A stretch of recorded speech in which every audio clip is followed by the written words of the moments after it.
Republicans there. George Bush was critical. George Bush Senior was critical in changing the entire pie, because he was a pragmatist. He went from within the Nixon idea that you've got people like Kissinger, who are Machiavellian realists, through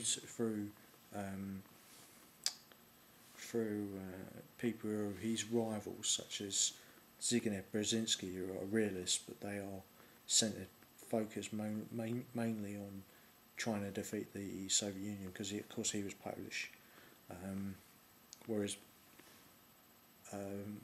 Kissinger's idea was that America had to set into itself to a gradual decline, and that the Soviet Union would inexorably get greater and more power. And of course it was him who pushed Nixon to recognise Red China as Marxist China.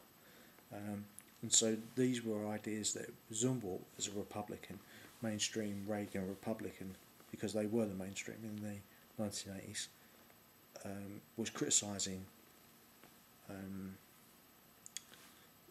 Kissinger, and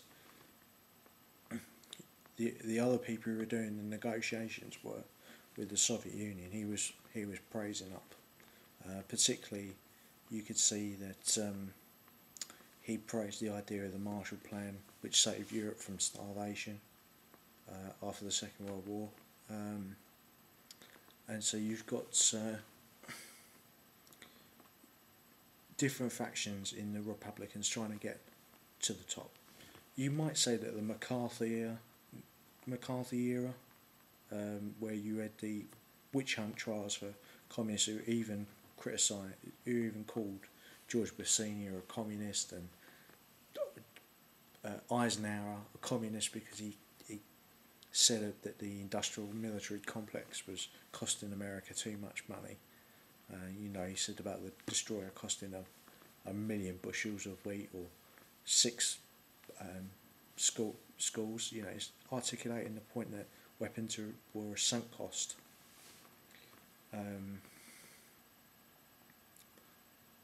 All these ideas are sort of competing. So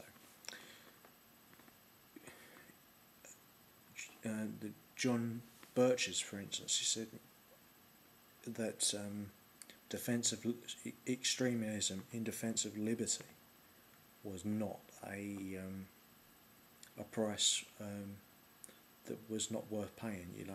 They were willing to pay that price. So this is all affecting somebody who's basically a pragmatist like Bush Senior. He went into business wildcatting in, getting Zapatilla oil company starting, and he had the tragedy of his daughter Robin dying and everything else, and all of his sons being born, and all of his businesses starting up from his beginnings in Yale as well. And so he's gone through, and as he's got through to trying to get elected from the Congress into the Senate, he went on a detour from the people who wanted to get rid of the United Nations, like the John Birch Society, and to a certain extent Ron Paul doesn't want to get rid of the United Nations, but wants to withdraw the United States from the United Nations, which would effectively make it not irrelevant, perhaps, but if that does so George Bush goes on and does the senior, goes on, becomes a UN ambassador and then head of the Republican Party, at the same time as Lyndon Johnson's there, and also becomes an advisor to Lyndon Johnson. Lyndon Johnson says, "What's the difference between what should I do with my career?" He said to Lyndon Johnson, and Lyndon Johnson said, "Well, the difference between the Congress and the Senate is chicken shit or chicken salad. You guess which one it should be." So George Bush joined the Senate, and from then on, he was under Reagan's tutelage until he became president, you know. As a famous comedian said, you know, he was known as the wimp president. He got everything wrong on economics, and then when Saddam Hussein invaded Kuwait, you know, and caused the whole problem there, which of course then led indirectly, not directly, but indirectly to American troops being put into Saudi Arabia, indirectly causing Osama bin Laden to make the statement that it was because you put troops on our sand that I attacked you, you know.